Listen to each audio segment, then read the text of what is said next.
We got a chat box here. Marlisa couldn't hear anything, but you can hear stuff now, I hope. Everybody online. You can see everybody here. Oh, I got some feedback. Who else is on?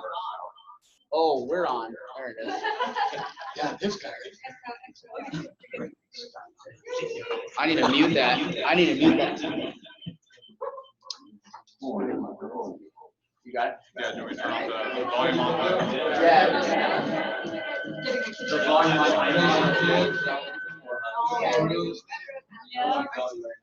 That works?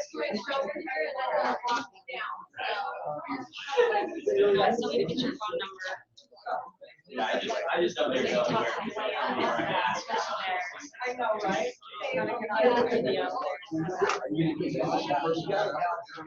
No, it's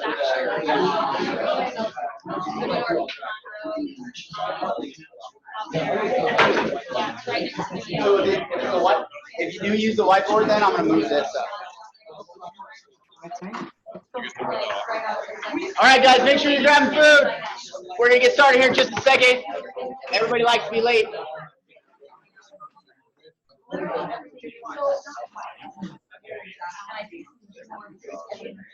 Can you see where you're at up there, right? So that way, if you do the Robert MacFarlane and you like end up over here, like talking for no reason.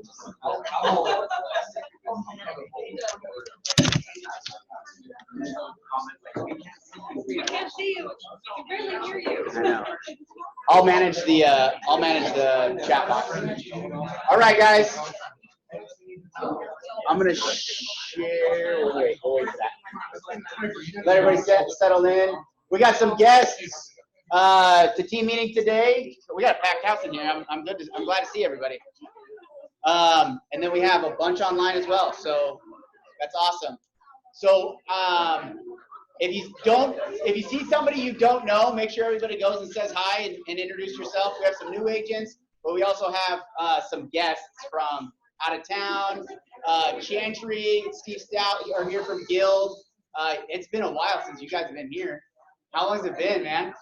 Probably at least 4 months. 4 months. I think, are we getting back to normal? Can we all get back to normal? Yeah. I'm ready. We're all ready? Okay, we're ready too. I think we're all ready too.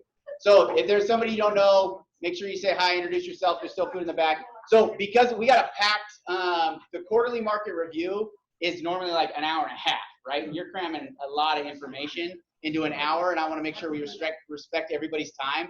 Try to end right at 1 o'clock. So we're gonna get right after it, but I have to start with something. So I know we had talked before about Dave transitioning outside of the principal broker role, and he was potentially gonna leave. Dave's decided to stay.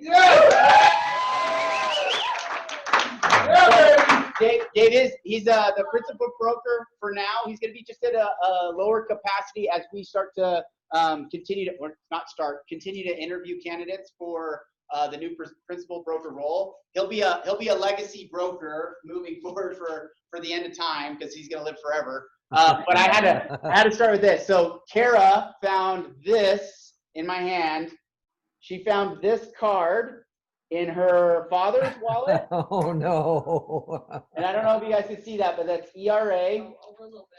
Okay, I'm gonna blow this up so everybody can see it. Will you make the screen bigger? It's nice. I love it. You got to see this, but maybe we'll pass it around. But dude, that picture is so cool. So the backstory is that he sold my father-in-law the home. Just top speaker view. Really, in 1995. I had no idea who he was, but I worked on Who's it. talking? Oh, Look at that guy. I remember that. Who's talking? Steve says he remembers it. Hey, we're gonna get this framed, Dave, and I'm gonna give it to you. All right, man. Hey, like it. I'm Yeah, gonna get this it's framed awesome. for you. You gotta keep this one. Sharon has the sickest hair I've ever seen. It's so, the 90s was good to her. It was good. Yeah. So Nice. I want to make sure everybody saw that. I thought that was awesome. So if you don't know, Marcus Street's here, our owner operator. He's going to do the quarterly market review. He's going to come up. We got some slides to show you, and we're going to get after it. Make sure everybody gets some food. Marcus, thanks for coming, man. Yeah, thanks for having me. It makes me happy to have a room full of people right? I'm sick of sitting in front of a Zoom line trying to like keep energy up. It's like exhausting. I It's have so hard. a home office that I'm on Zoom all day long through this whole thing, and I like drag myself upstairs. And at the end of the day, my wife's like, "It looks like you went to battle today." But it's so hard to like keep energy up when there's not people in the room. So I'm thrilled to be here. Secretly wear your boxers. I do. I wear boxers from here below to dress it up. And his loafers, slippers. I don't wear my boxers, but I do wear my house slippers. I've worked for like 3 months on my house slippers, which I love. That makes me sound like a really old person. I've got house slippers. I wish I could take that statement back. I do not wear house slippers. Well, I'm excited to spend some time with you today. Yes. Question, Yes, let's start with a question. you bought a property with a safe. Yes. Did you open it? It was the Tabernacle building, so here in St. George. Okay. And Our new office, if you guys. I was this our new office that we're moving into here in a couple months, and I was all excited. Has anyone watched Outer Banks? Yes. Mark, how are you? It's good to see you, my friend. It's been a long time. I think the last time you and I connected was in Arizona. It's good to see you. There was a safe in there because it's an old bank, and there's the big vault safe, which was awesome. But then there was a little safe that was hidden.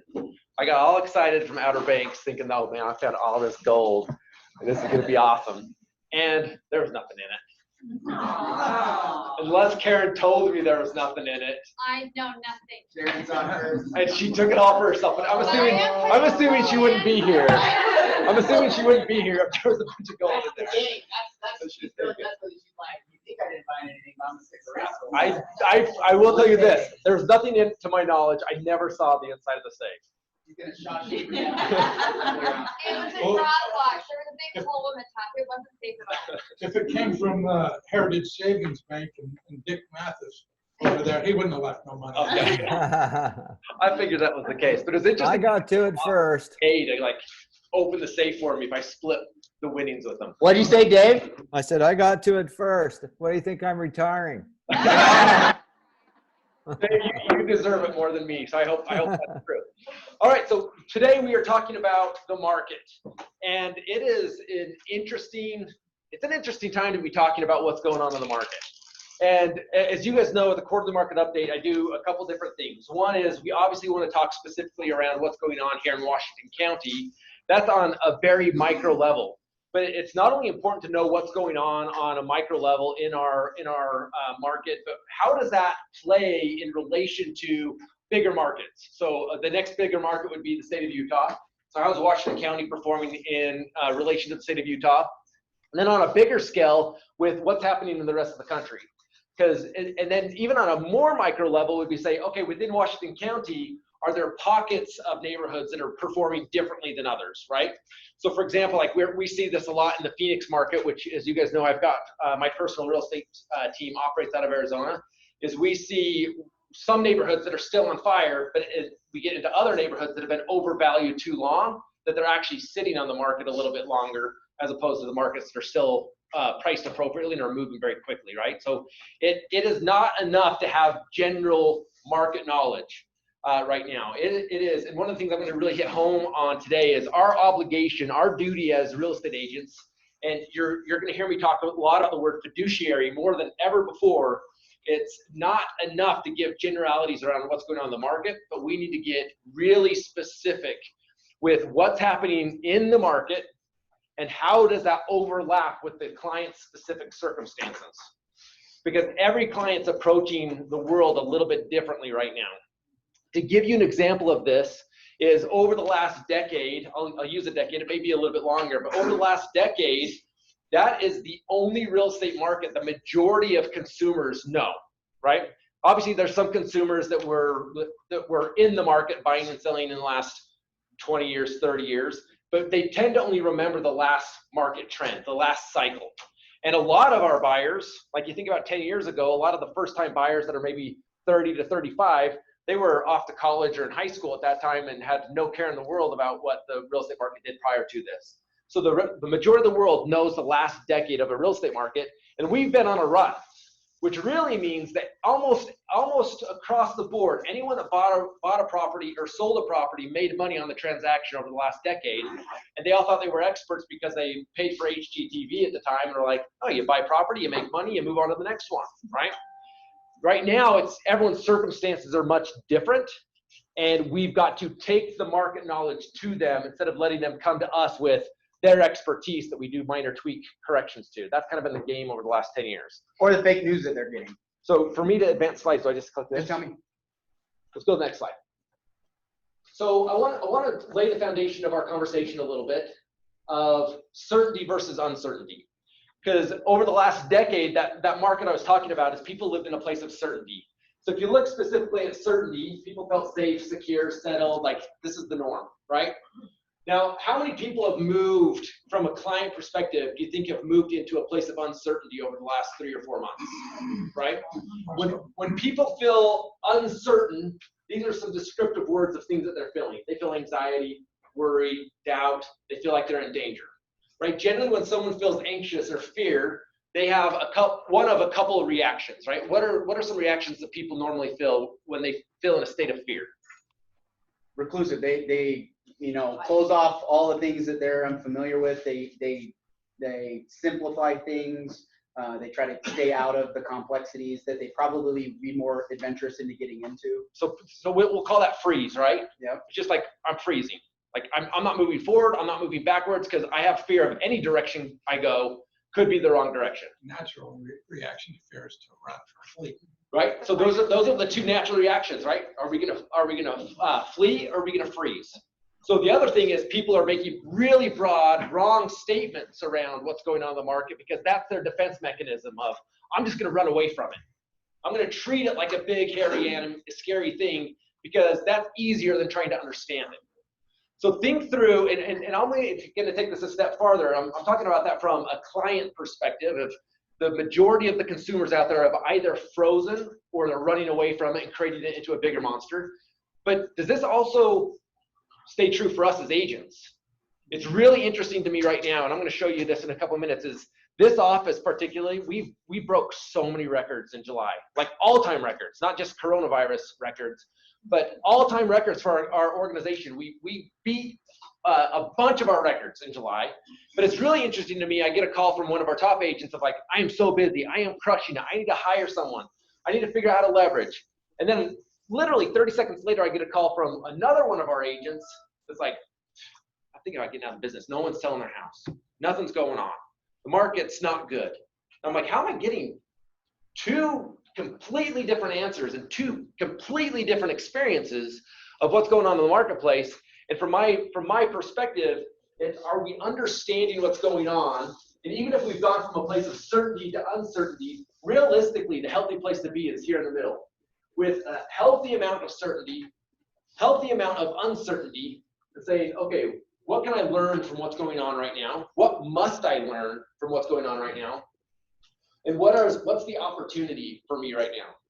Because the good news about this change, a lot of us fight change because we don't like change, we don't like to move.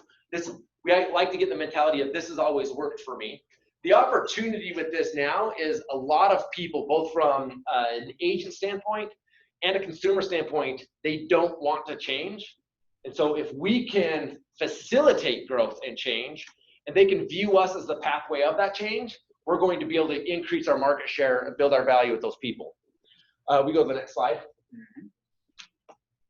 So just to give you an example of this, I did a Google search and just said US economy. Now, granted, this is national news, but let's just look for a second at some of these headlines. Fiscal cliff threatens fragile US recovery. Economy week ahead. US economy faces significant risks. Long road to recovery. US banks earnings signal bad news about the US economy. 1.3 million more filed for unemployment. We go one more. Sorry. Robert. Nobody knows what comes next. Oh. I'm new. This is first. The economy will suffer. So this is not me sifting through and picking bad news. This is literally everything that came up in order when all I put in was US economy. So how many of you had a good month in July? The majority of us had a great month in July. Does this reflect what we're experiencing? So there's two pieces of this. Is there truth to this across the country? On a macro level, yes, there's some truth to this. But how come there is no big news article of local real estate agent had best month ever? Doesn't sell. It doesn't sell. It's not Right? critical enough. There may be elements of truth in here depending on their view of the world, right? But they're trying to sell articles. But this is where your consumers are going for information right now. This is where they're drawing data from, is a simple Google search of not, is the US economy bad? It's purely just putting in US economy, this is what's coming up. This is what they're drawing in right now. This is where our duty, our opportunity now is to say, I cannot just let my consumers go get information and then call me when they need me. I need to get in between the article and that information and my client and become the expert. So I want to look at this. So how many of you, Sean, for example, I know you've done dozens and dozens of real estate transactions over time. Have you ever had a client at a closing table, say they're buying or selling a property, where they sign the documents, they give you a hug, they get their picture taken, and they look at each other and they're like, where are we going to sleep tonight? No, they know where they're going, right? So one of the biggest things I want to take away from this conversation today is, historically speaking, our clients have come to us and said, I need to buy or sell a home because it helps me get to here. They have a goal of what they're trying to accomplish, and the transaction helps them get to where they're going. One of the biggest problems we're having in our marketplace right now is I believe our clients are standing right here at a fork in the road. And they don't have enough information to know, what is my goal? They don't know whether a transaction right now helps facilitate their goal because they don't know what to do. They don't know, based on their specific circumstances and what's going on in the economy, what their next move is. They need somebody to help counsel and guide them. So historically, we were meeting our clients down here of, the client would say, I need to sell a house or buy a house to help me get to my goal. And we were meeting them down this road. One of the biggest things I think we need to focus on right now from a marketing perspective, a conversation standpoint, our scripting is, how do we meet our clients here? Because if we're waiting for them to come here to meet us, this is why we have a supply issue right now, is we're not creating the conversation early enough to help them determine, is this the path, or is the best path for you to stay where you're at? We got to be okay with that. We got to figure out a way to get back here to have these earlier conversations. Is that ringing true? Would you say though that, so when you talk about it being a supply issue, right? Because that conversation is one-sided with the buyer and one-sided with the seller. Because not every buyer is also a seller. A lot of them are, right? A big majority of them are. That's not always the case. In our market, different from a Salt Lake market, right? We got to understand our demographics, who's buying here, what are they buying when they come here, where are they coming from? So identifying where they're at there might be different in Salt Lake than it is here in St. George. And then each one of you has a different clientele base, right? Your demographics, we call it segmenting out your database, right? So if I was to ask some of the top agents, like, hey, can you segment your database out and determine what's my message to this group versus this group? Or are you just putting a blanket statement on your entire database, right? Those are kind of some of the things we want to think through. And then how does that impact our market? And is supply an issue because they're not deciding to move forward, or is supply an issue because demand is overwhelming, right? I think we got to decide, or a combination of. Which we'll walk through that today. This is a great point, is it's not enough for us to be vanilla in our message anymore, right? We've got to be very targeted and understand. I have a base knowledge of what's going on. Now, let me take this knowledge and say, who is that segment of my database? What do they perceive as reality right now? This is what I perceive as reality. This is their reality based on their circumstances. Now, how do I ask them the right questions, get them back into a perception, and create a new reality for them, right? So here's just some thoughts of uncertainty. These are questions that are going on right now. Is my job secure? Is there going to be another shutdown? Right? This is a real piece right now. You know, California is re-shut down already, right? So this could be, hey, is there going to be another shutdown? What will happen to the value of my home? Is the government going to do another economic stimulus package? A lot of how our economy's buoyed through the last 4 months, there may be some falseness to that recovery based on the stimulus packages that are going on. And if we go into another shutdown and that stimulus package doesn't carry over with it, we're gonna have a completely different reaction to the market, right? So these are things that are going through people's heads right now. The other one, on top of everything else going on in the world, why don't we throw the craziest election, presidential election of all time on top of this, right? Why not? And so that's a big question of what's going on.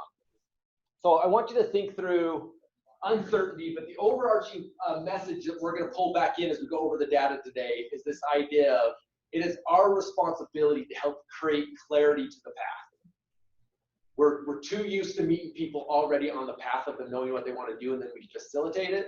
I want you to think through today, what can I do today to create the path for people to understand what action they need to take?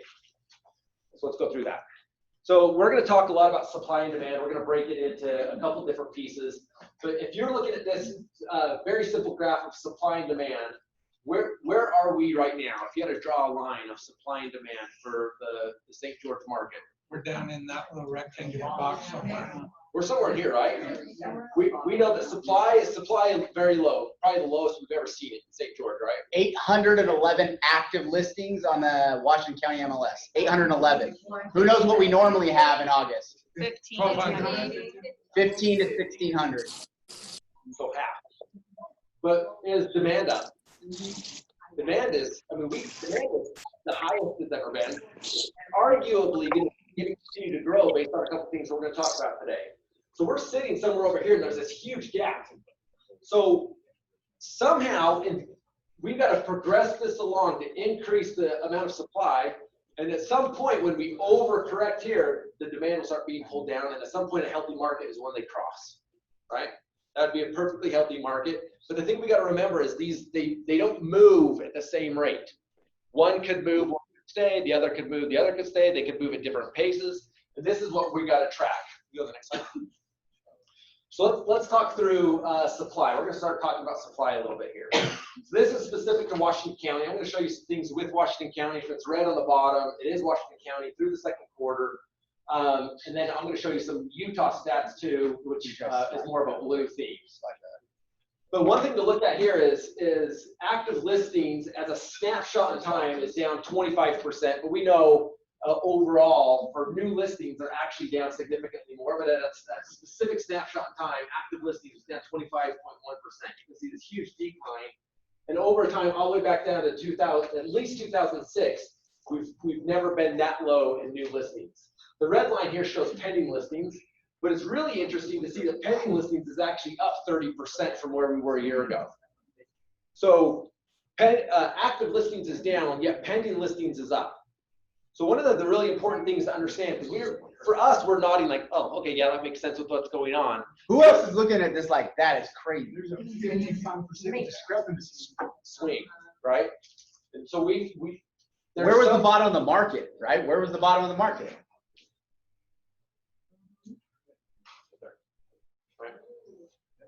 So there are some things we can do to affect this, which we'll talk about today. But one of the biggest points I want to make with this is, I'm kind of a stats nerd, and most people aren't, and that's okay. I still like them if they're not stats nerd. But one thing we got to remember is the statistics don't live on an island by themselves. And what I mean by this is someone could be going to get their nails done because the nail salons are back open, right? They got to go get them done. They're sitting there, and someone could say something as simple as this: nobody's selling their house right now. I just driving down my neighborhood, there's not near as many signs as there used to be. Could you draw a completely wrong conclusion around our market by that one statement? There's some truth to it because active listings is down. There are less signs in the yards. But the point I'm making here is if somebody will grab onto that, even if it was this person talking to their nail artist, what is a nail person called? Nail technician. Artist, nail I think artist. artist is better. And they can be over here looking at the magazine and hear that and draw a complete reality around the market of nobody can sell their house right now. But it's statistically, that one statistic on its own is true. But we've got to help interject how all the statistics interject, because we can see through this that even though active listings is down, buyer demand is actually pressing at a faster pace than it ever has, right? You go. So a couple interesting things in the state of Utah, just a couple things to look at. This is actually July, we had a huge impact on catching up on our marketplace. If you look specifically at the data from May, we were actually really far behind in almost every category from where we were a year ago. But luckily, July across the board, yes, we broke a lot of records, but the market corrected itself and caught up in a lot of ways too.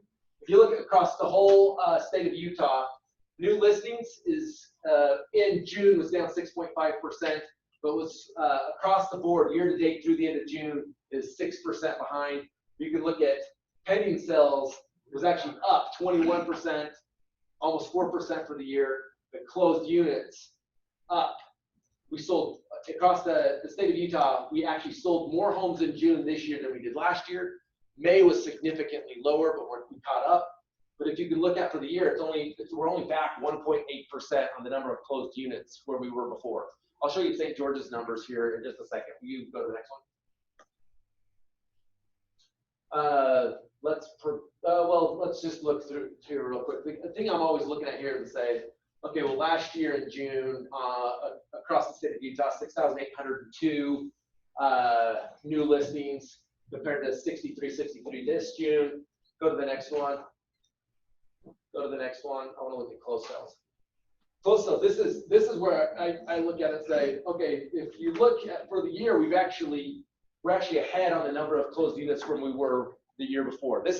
June was actually a huge month for us catching up across the state of Utah, because this was actually down about 14, 15% through the end of May, and we swung that and actually caught up on closed units across the state. And then pending sales too in July, what was up like 35%. So like this, we're looking at up to June.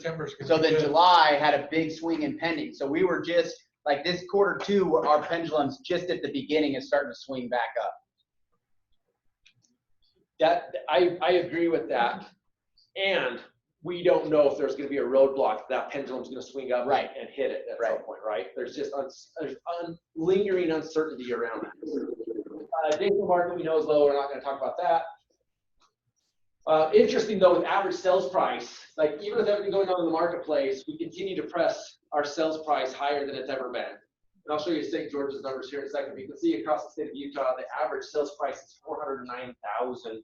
Does anyone remember what the average sales price was back in like 2012, 2013? It says below 250. Yeah,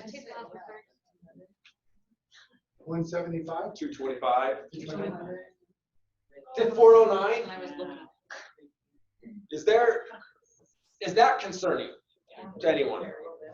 So let's answer that question a little bit deeper. If you look at this statistic alone, this statement, man, $409,000 for an average house right now in the state of Utah. Man, I used to buy the exact same house for $225,000. If that is the whole story, what does that do for consumer confidence? That's crazy. My dad bought that same house for $75,000 in 1985, and now they want $409,000 for it. I'm out. But what are the other statistics that are playing into that actually show that this still has some element of affordability to it? The affordability index. The affordability index, interest rate, right? So let's keep moving. I keep illustrating the same point. If someone's reality is it's too expensive, it may be, depending on their circumstances. But it may be that they're drawing a false conclusion based on everything else that's going on, and they need some additional information to create a different reality. Whose job is that to give them the information? The internet. The internet. This is no surprise to anyone. Percentage of original list price received. A year ago, we were at 98.3. We're at 98.7. That makes sense with demand so high. As long as the property is priced correctly, they're selling pretty close to list price. How many of you have listings that are selling above list price right now? The majority of us, right? So one of the things to look at, that I would look at and make sure I'm including in your listing consultations right now, is if your listings are selling for 108% of list price, that's because of your strategy in marketing, where you can say, hey, across the board, the average is 97% of list price, but that doesn't include all the agents that are doing bad marketing and they're actually ending up at like 90% of list price. Because there's agents like me that are balancing this out, and we're actually getting 108% of ask price. what does that mean for you on your house to get an additional 10% swing on the price based on my marketing strategy? On a $400,000 house, that's a significant saving. All of a sudden, does it hurt to pay a 6% commission when someone's helping me get an additional 10 to 12% on my house? No. Inventory of homes across the state, we've already talked about that. Let's keep moving. Let's get back into the St. George. Months of supply, we all know that's very low. Let's look at Washington County. Let's talk about this for a minute. So new listings, this is a different measurement than the active listings we showed before. The active listing shows at any minute, at this moment that I pulled the data, how many active listings are there? How long does an active listing last? 20 days. 5 minutes before it's under contract, right? I mean, it's gone. If it's priced wrong, I'm right, it's gone quickly. So this is actually new listings, how many new listings showed up within that month. So even if it was only on the market for 5 minutes before it went under contract, it still counted. So it's a little bit of a different measurement. You can see specifically here in Washington County, in June, we almost matched our production last year, but we're still, from a listing perspective, we're behind 2.7% as a market here in Washington County. So actually not too far behind. Pending listings, again, huge month in June of pendings, up 28.7% from where we were a year ago. Was the market strong a year ago? Yes. Yeah, we had a really strong year, yet this year we outperformed it by 28.7%. Is there a reason why June we outperformed the market by 28.7%, even with less Probably some listings in the lag in market? the spring. What's that? Probably some lag in the spring. Some lag in the spring, right? So remember when we talked about certainty versus uncertainty? Does this reflect that people's uncertainty was at a higher level 4 months ago than it was in June? Are they starting to pull back into that middle section of saying, okay, I have enough certainty that I see an opportunity or enough of a need that I'm doing something about it right now? You've also got not only the pent-up demand from spring, but you've also got the buyers that at 3.5 or 4% couldn't buy a home. At 3, all of a sudden they can. Great point. Again, how do all these intersect, right? Closed sales, again, June, up 18.1%. Now July, we even closed this gap more. The reason I'm not showing you July's data on the blue graphs is this was from the UAR. UAR is always 1 month behind, so they haven't released July's numbers yet. But we even caught up farther in June or July. You can see we made a big gap here. Interesting with closed sales, this is the one that in May, we were significantly behind, but we really closed the data where we're right on par with the number of closed units that we did a year ago. Now, one of the things that keep in mind, if you look at 2,668, I'm not checking my text, I'm doing math. 2,668 closed units. What do you think the average commission is across the state? Percentage-wise? Just on one deal, what's the average commission? As a percentage or dollar? Dollar. 8,000. Okay, let's say 7,500.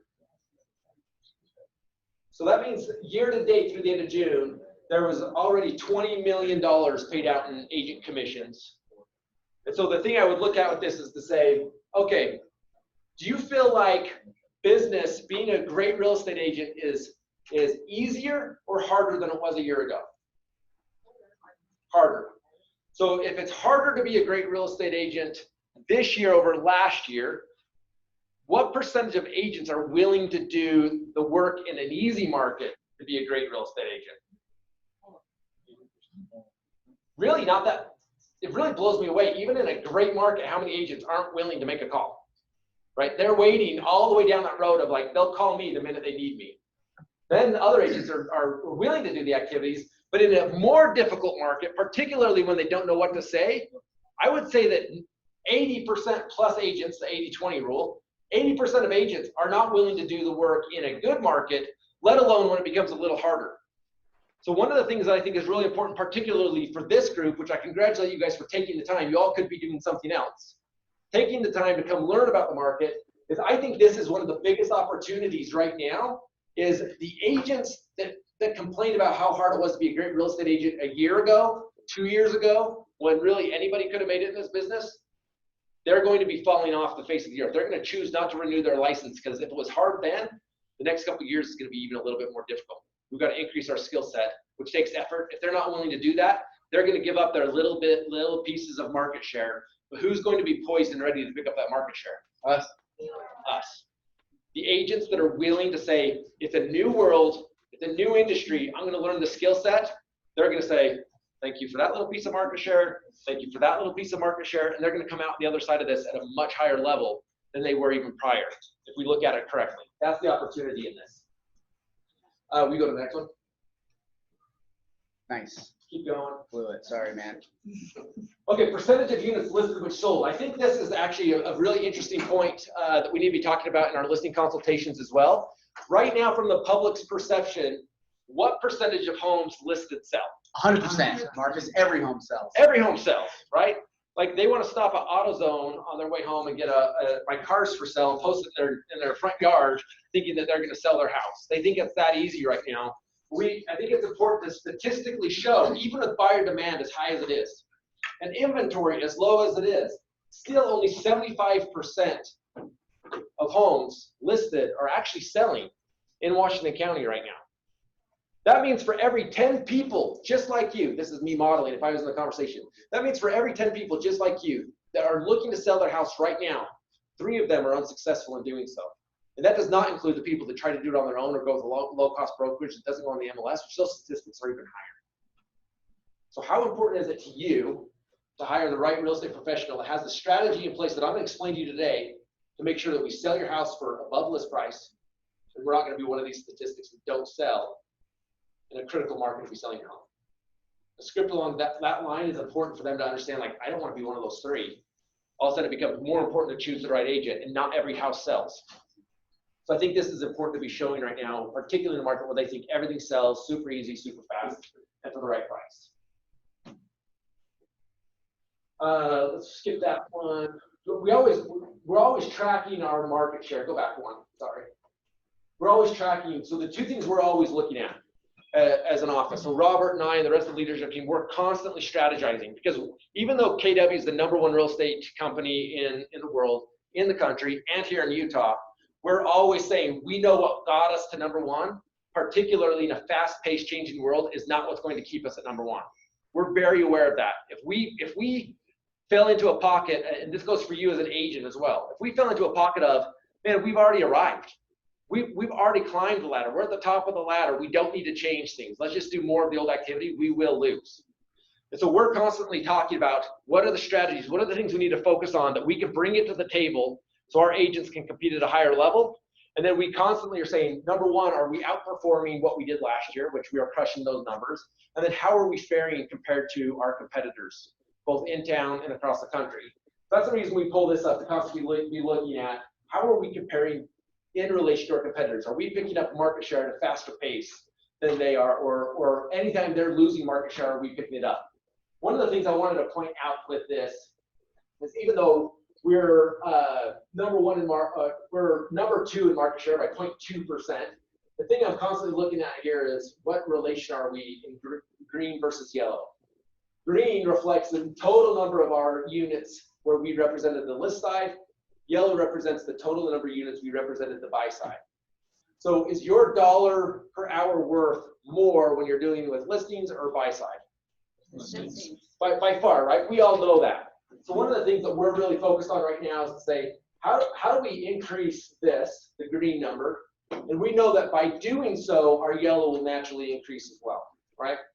Because right now, the thing we got to remember with, I believe right now, when buyer demand is very, very high, supply is low, our dollar per hour worth on buyers is actually shrinking. Because a lot of buyers are getting caught up into, this house isn't necessarily what I want, but I'm scared of losing it, so I'm going to get it under contract. And then you go through the whole process, and then they come back to you and be like, we need a house with 6 bedrooms. Why didn't we put a house under contract that has 3, right? Or something along those lines. And then they're canceling out. So we're going to see cancellations increase, particularly as prices continue to increase. So that's something to be aware of. Something on this too. Was this the Gordon's from last month? Yeah. So this is a 12-month rolling average, right? So this is 12 months of data. So if we were to pull this same data just only 3 months ago, we were at 9%. If you were to pull our data from just last month, just that 1 month alone in July, we were at 12.9% market share. So just in last month alone, we were significantly higher, and Red Rock, Remax were both in the 8 to 9% on their market share. So as far as, when we talk about successes and where we're headed, right, we look at, depending on the statistics that you're looking at, we care more about a 12-month rolling average. If I was to just pull that one statistic out and we kind of wave that flag, it feels really great. But if next month we only hold 6% of market share, it's not helpful, right?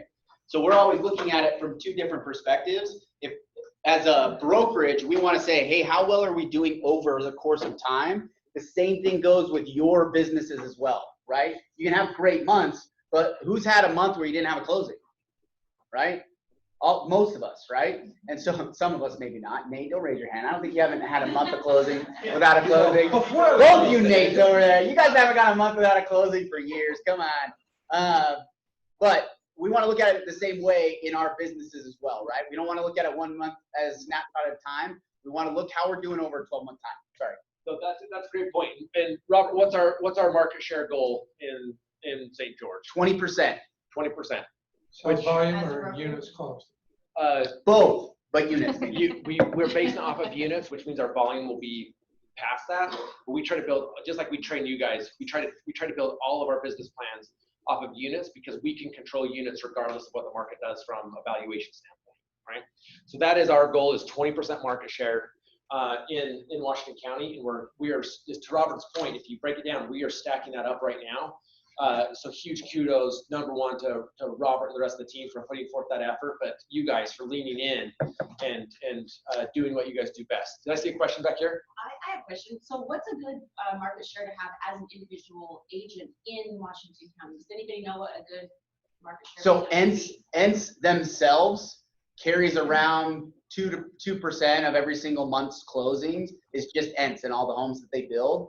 But if you were to look at over the course of a year, new construction takes up 30% of our market. So just new construction alone is 30% of our market. And so as an individual, like if you put it up to Ents, who's closing probably 15 to 20 deals a month, right? That's like 2 to 3%.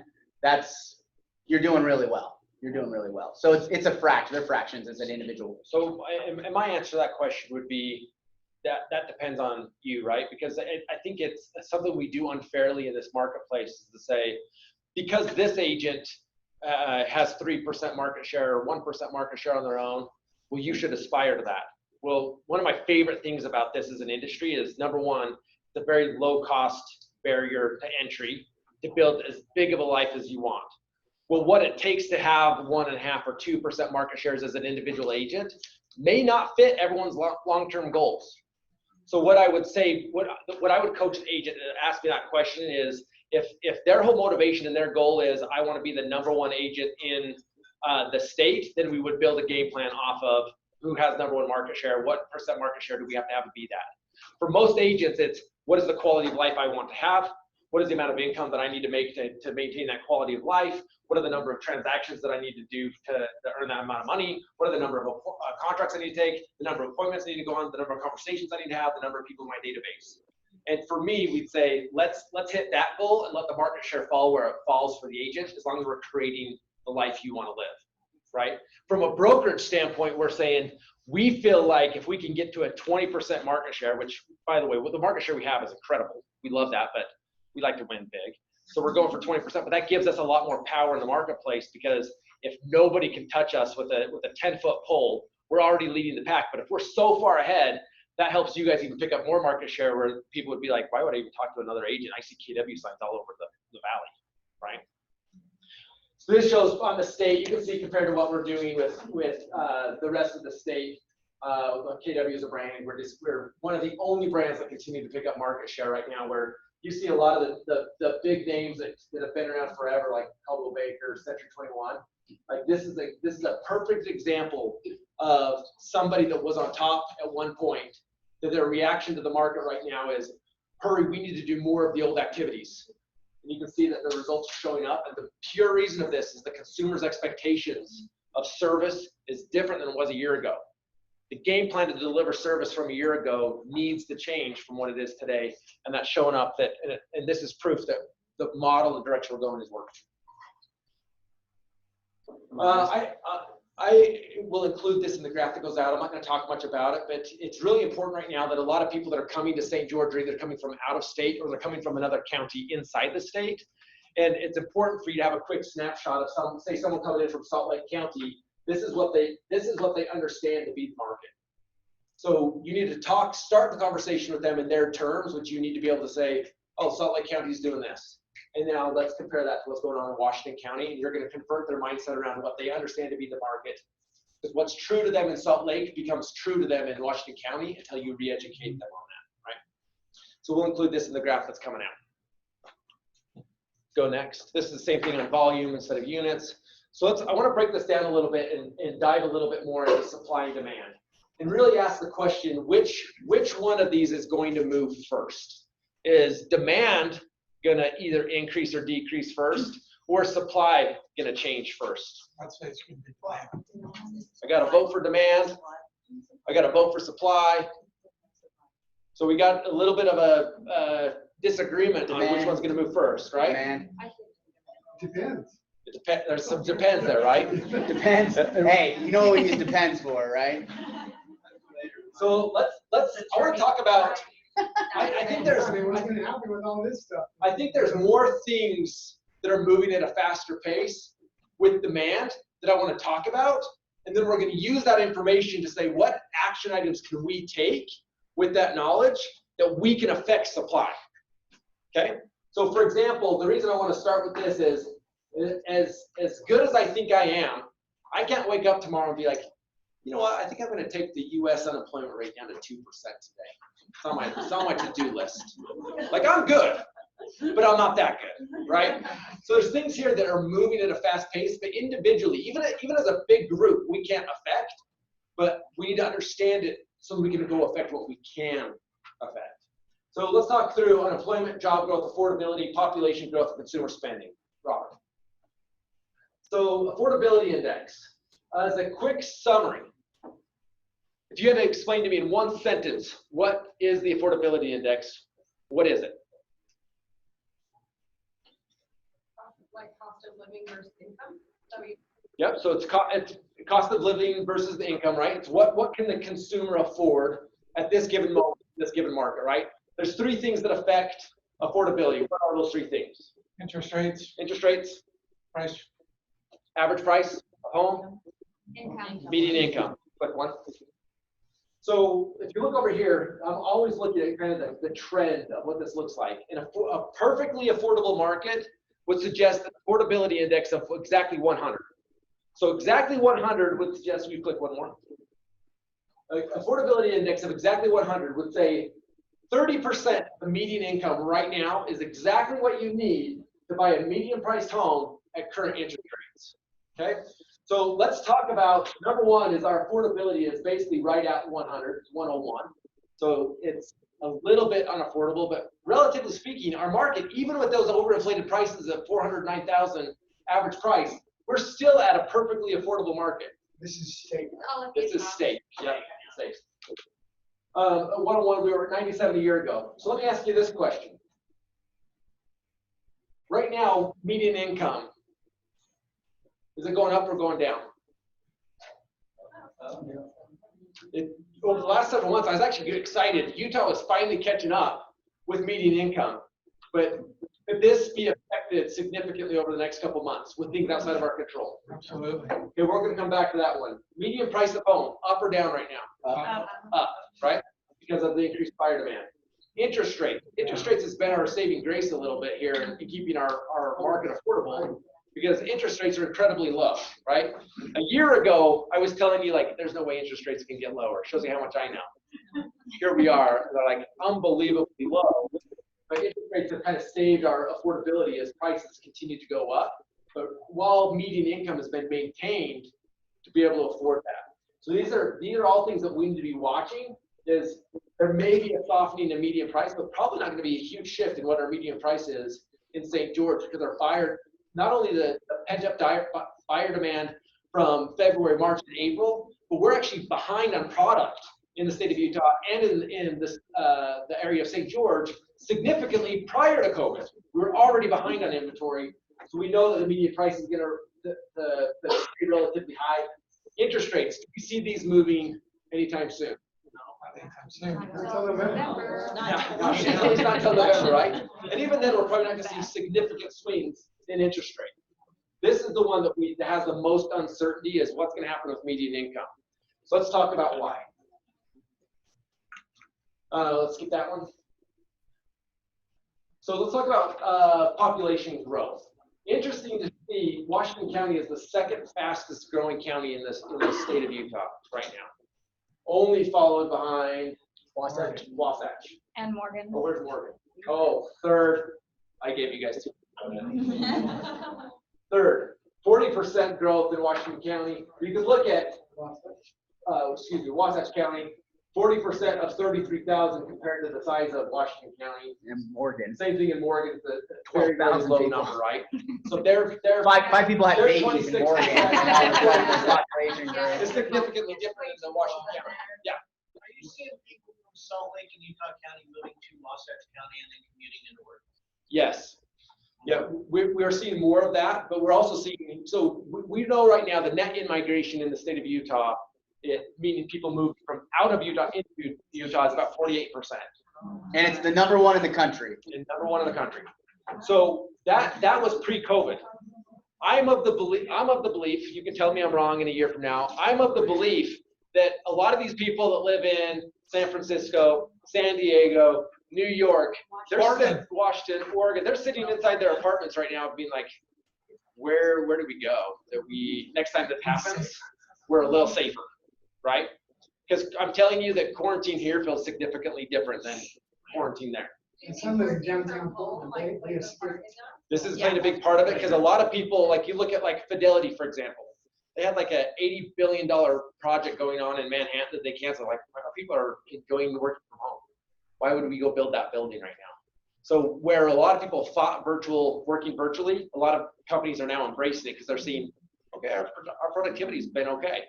Let's do this. So there's gonna be more people that say, I can work from Washington County, even if I have a job in finance in New York.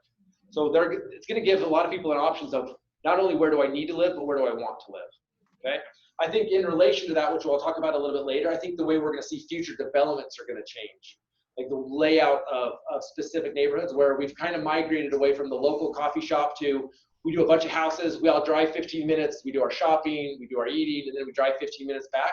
I think we're gonna convert back to the future development of, I'm just gonna jump on my e-bike, go down the street to the local bread shop. Walk to neighborhood. Yeah, more of a walk to neighborhood. So we're seeing the growth happening here. I think that's gonna continue to increase. So the buyer demand issue, more than likely is not going to go away for us, which is a good thing for us as agents, as long as we can create the product and create the supply, right? Let's go next. So let's talk about unemployment rate for a minute. Unemployment in the state of Utah right now, as of the end of June, we're at 5.1%. As the US, we were at 11.1%. Now, if you would have told me in January, hey, we're going to go to 5.1 in the state of Utah, I would have been like, there's no way. We can't create jobs fast enough.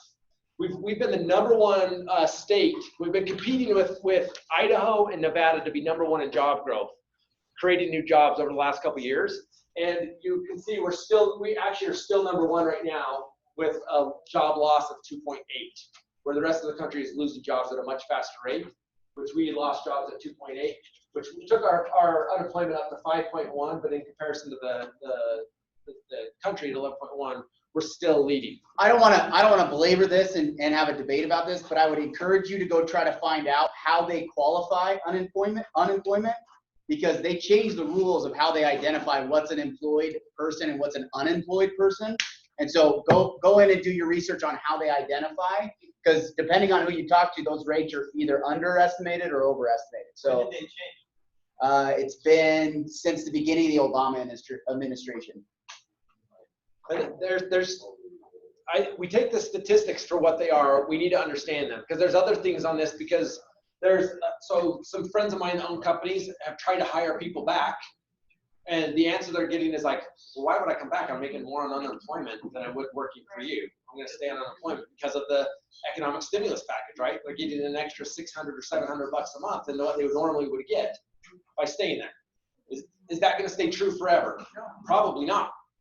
Are they gonna at that point be like, oh, maybe I do want to go back to work? Or are they gonna say, oh, I've learned to live on less than 600, I'm comfortable over here? We don't know. So there's gonna be some interesting things that happen with this. Go to that next one. I've provided some additional data on here. Go one more and one more. You guys can look at that at a little bit deeper level, but I wanted to look at this to break it down a little bit more. You see in Washington County as of June, the unemployment rate was at 6 in June. May it was at 9.5. April it was at 12.4. So our highest we got was 12.4. We're seeing it go down in Washington County, but June last year we were at 2.9%. So a lot of the articles I read are suggesting that we're going to see that spike we saw, an immediate spike down, and then a long trail out. They think it's going to take 12 months. Granted, nothing huge happens again to fully recover and get back down into this realm of unemployment. Okay, so we might have seen the biggest drop we're going to see, and then a slow tailer. And again, granted, are we going to see another big shutdown or anything like that? Robert, go next. Yeah, Washington County. These are all interesting graphs to look at. You can see coming down from 2010 all the way up, come back down. It compares state of Utah, United States, Washington County.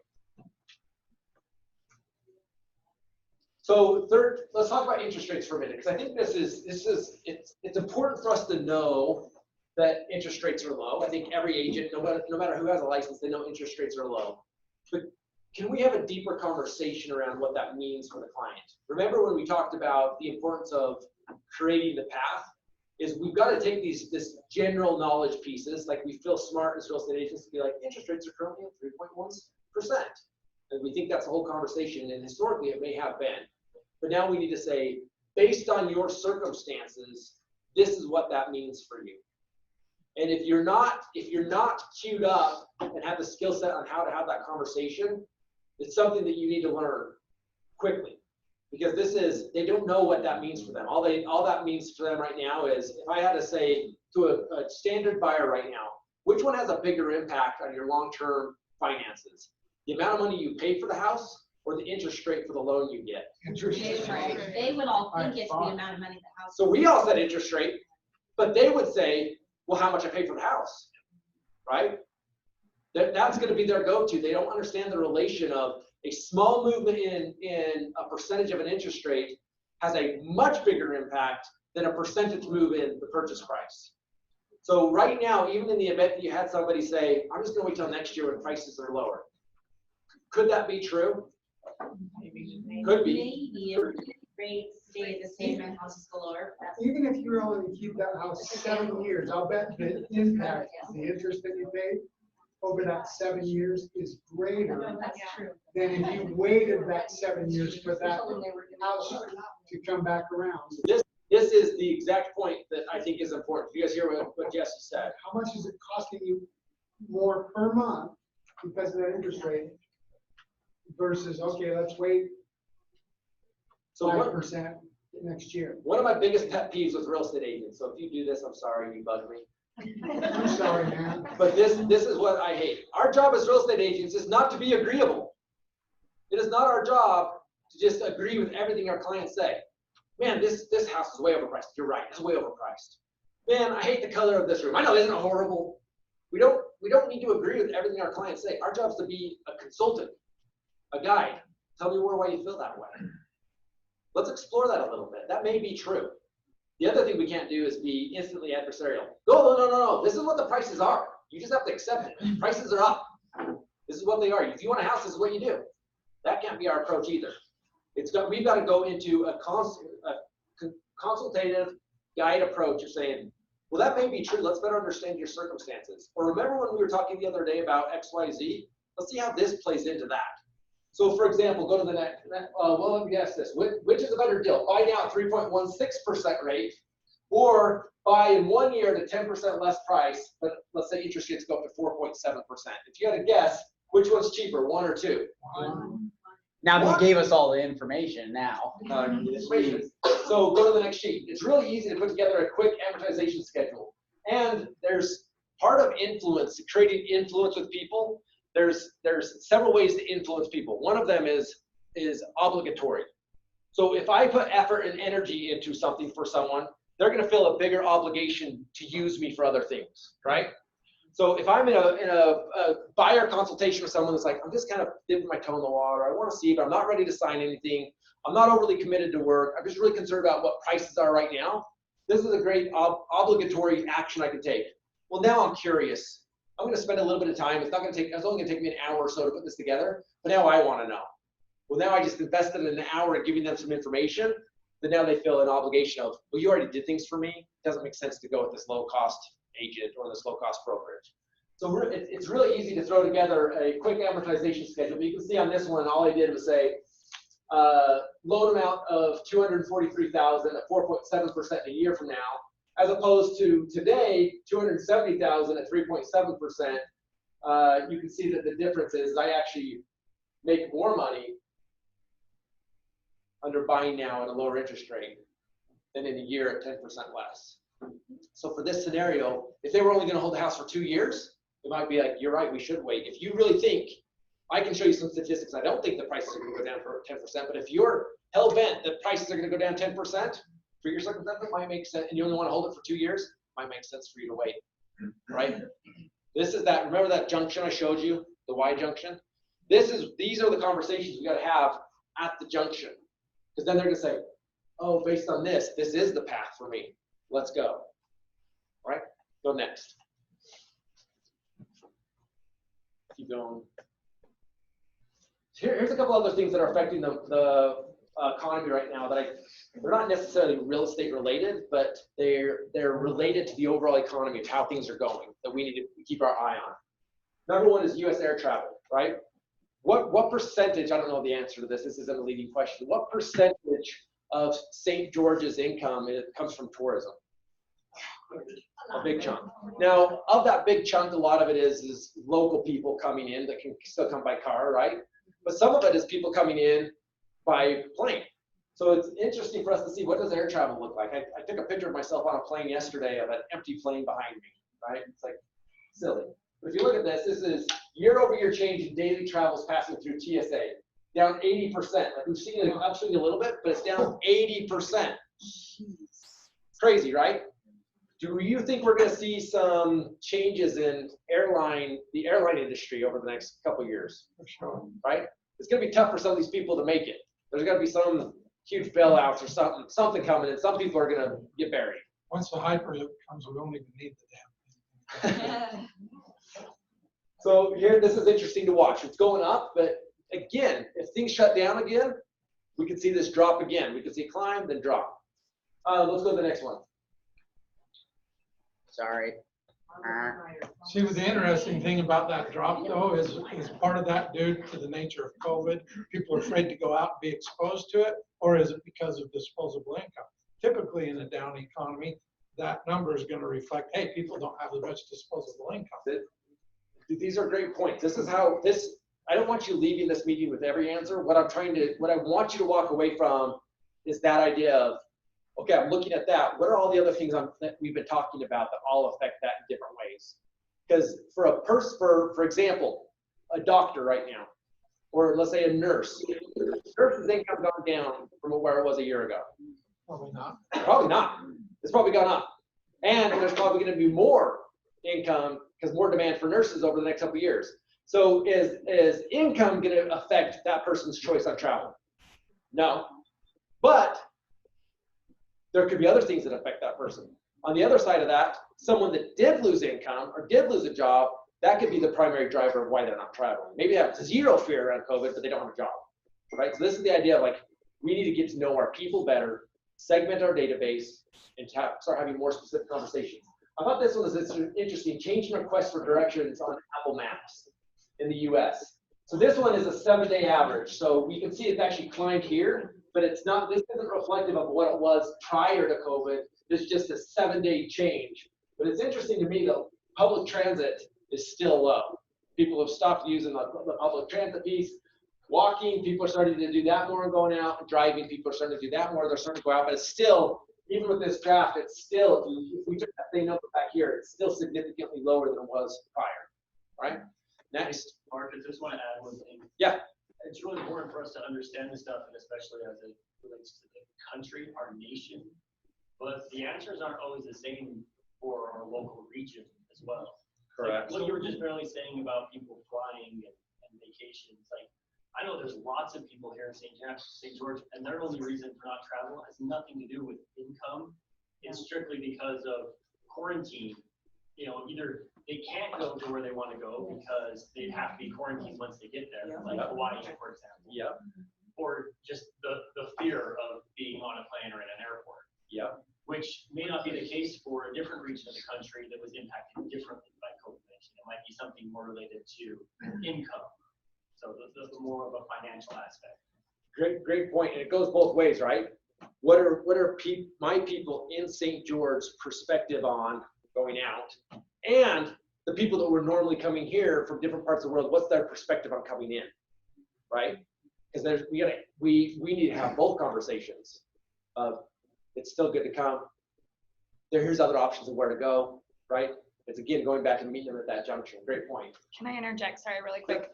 My mother-in-law actually works at SkyWest. She's a pilot trainer. Okay. And they've actually brought back the majority of their Oh, really? employees. Yes. So a lot of them are actually coming back to the office and they're having a bigger workload and everything like that. So just so everybody knows. Yeah. So see, that's one story, and it's interesting. One of maybe just to conflict with that. This is how confused our market is right now. Is one of our broker in the Midville office, his wife and everyone in her department at Sky Blue all got offered early retirement. Like, we want to buy you out because we need to reduce. Are you saying JetBlue? JetBlue. Oh, okay. What did I say? Sky Blue. Oh. That's a cool name. Hey, let's start. SkyWest will just absorb them too. They're huge. This one I thought was really interesting. You know, we saw closed units being down. We saw listings being down. It's really interesting here. This is U.S. home purchases. This isn't the actual purchases. This is the number of applications being submitted at an all-time high. And this does not include refinance applications. Really? This is all for purchase application. Yeah. Okay, my sister lives up in Salt Lake. She's on the training stuff for Academy Mortgage, which she was just on a call. And I was meeting with her yesterday. She basically said our company would not have, in a year, would maybe do 1 month of $1 billion. She goes, we have had 5 months straight of those $1 billion months. So yeah, mortgages are going out the roof, and as we've all seen it, I mean. So this is a good inclination that buyer demand is going to stay strong. Is the every single person that buys a house using a loan has to submit an application prior, right? Generally speaking, they're submitting an application maybe 40 days before the purchase. So this is a good lead indicator. You can see it's continually climbing up of the number of people that are applying for mortgage applications right now. Okay, let's go to the next one. I know I'm over time. I'm going to keep moving. Hotel occupancy down. Another? So restaurant bookings down. So those are all things that are affecting people's view on demand, what they're looking at from a demand standpoint. I want to talk real quickly around things we can do with that information around affecting supply.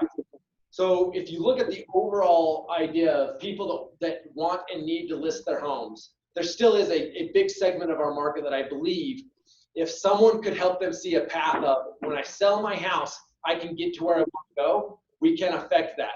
Some of those people, though, that historically would be listing their house to sell, their path has changed.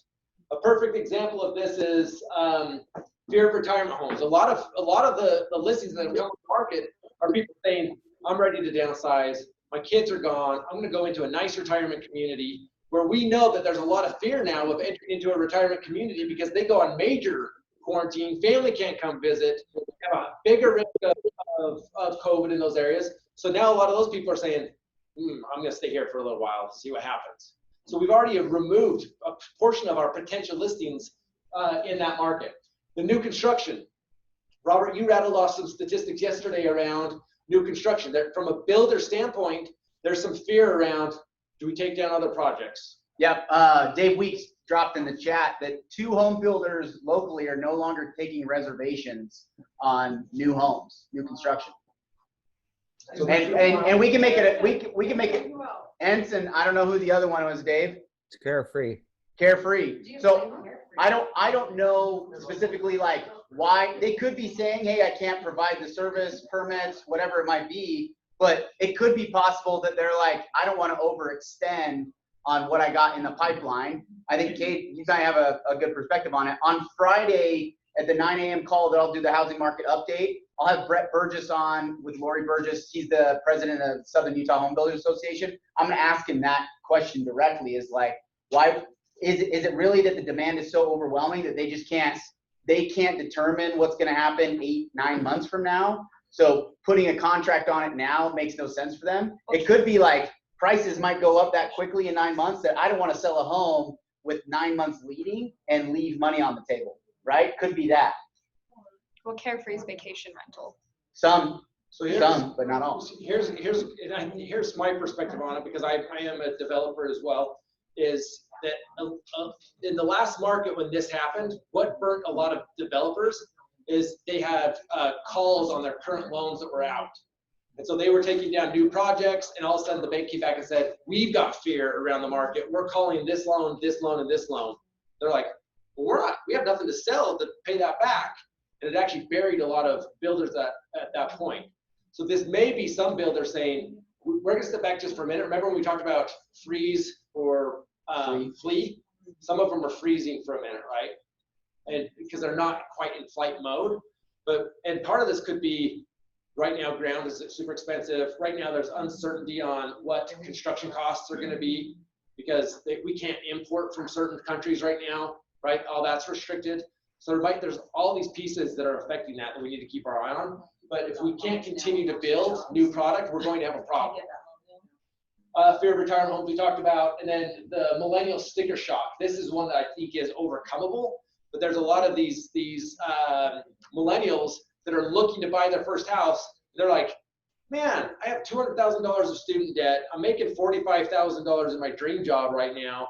I gotta go buy a house for $400,000. How's this gonna work, right? And so they have this sticker shock. They need to be educated around long-term wealth, long-term trends, how appreciation works, how interest rates work, to help educate them through that. So from a supply standpoint, we need to say, to Robert's point, let me understand the demographic of my database. Who is it that has been attracted to me in the past? And let me create some segments in there. Now let me say, where are they right now? Are they in flee mode, or are they in freeze mode? And if I wanted to go meet them where they're at, because we got to get away from, I got to wait for them to come to me. If I want to meet them where they're at, what is the conversation that they need to be having that they're not having right now?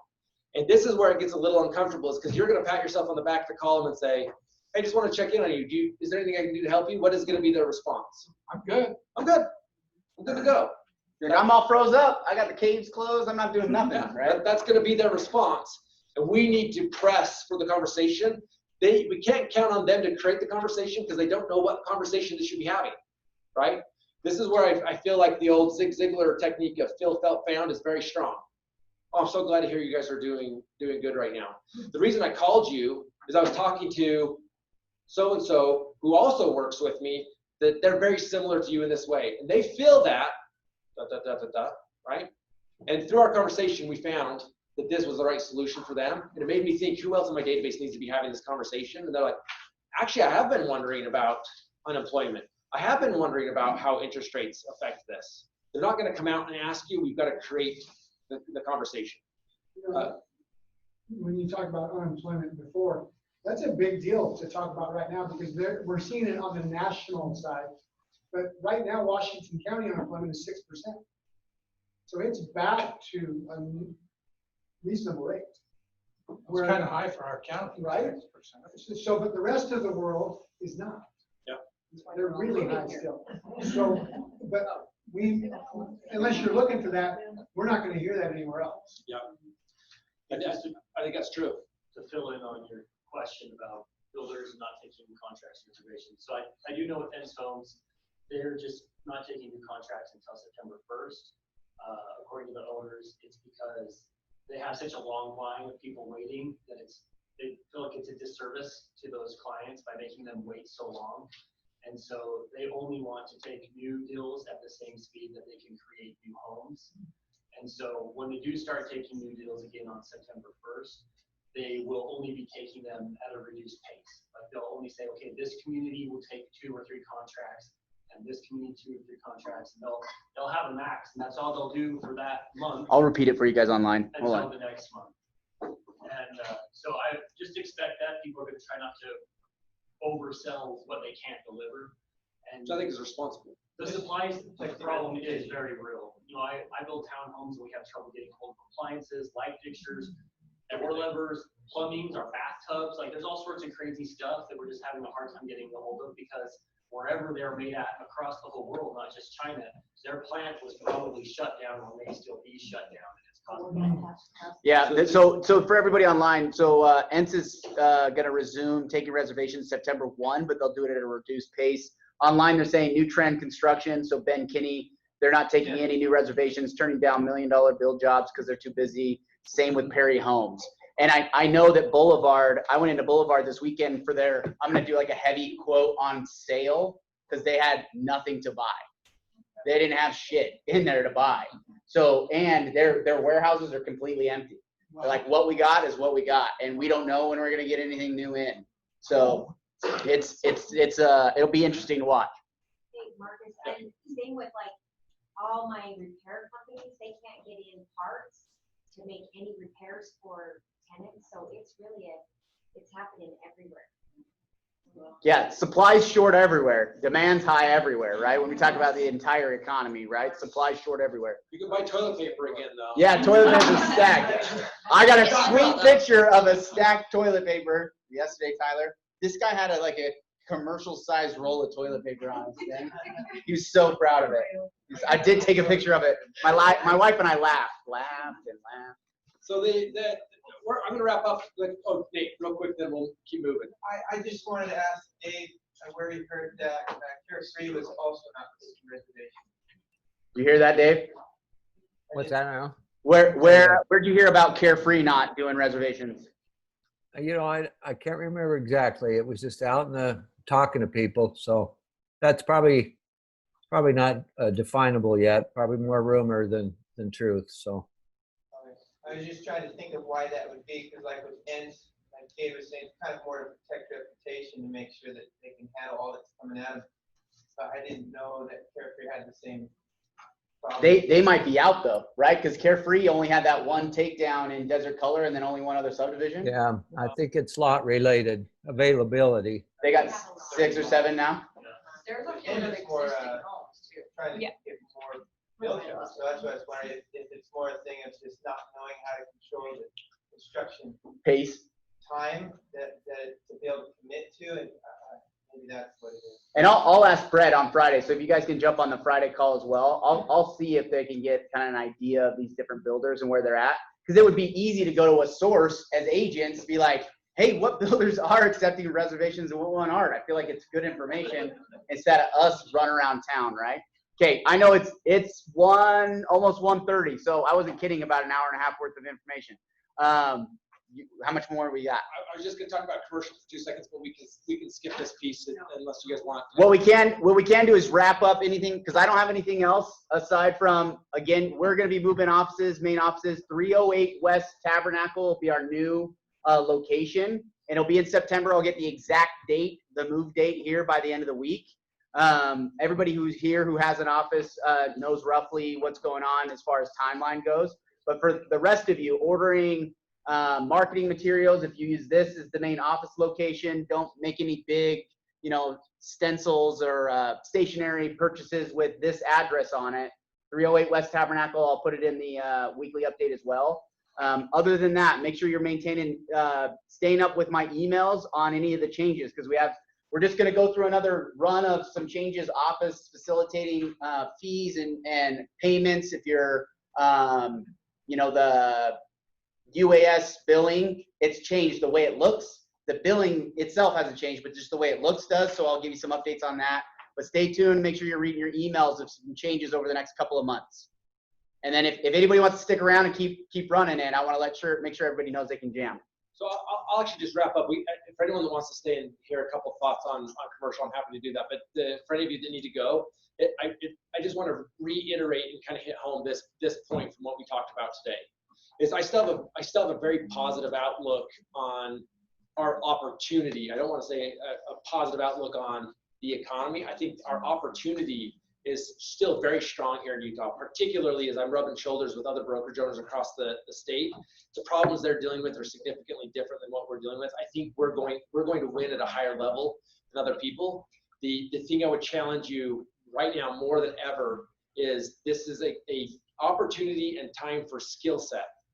It is saying, what skill set do I need right now, and how do I grow that skill set? And if there's things that you want to focus on, if it's scripting around a certain topic, if it's better understanding one of these slides, like that's where you need to let Robert and our team know, so we can make sure we're filling our education calendar with giving you what you need to increase that skill set to match the market.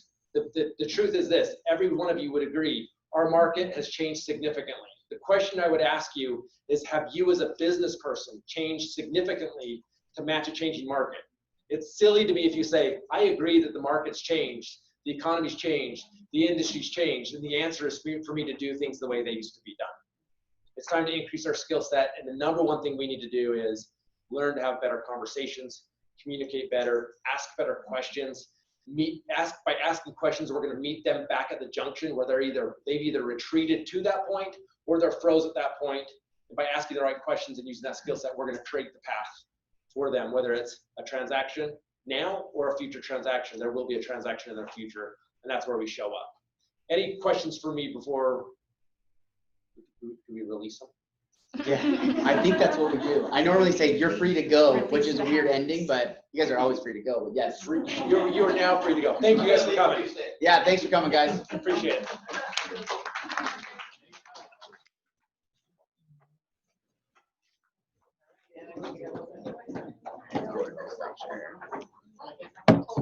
Hey, Jackie.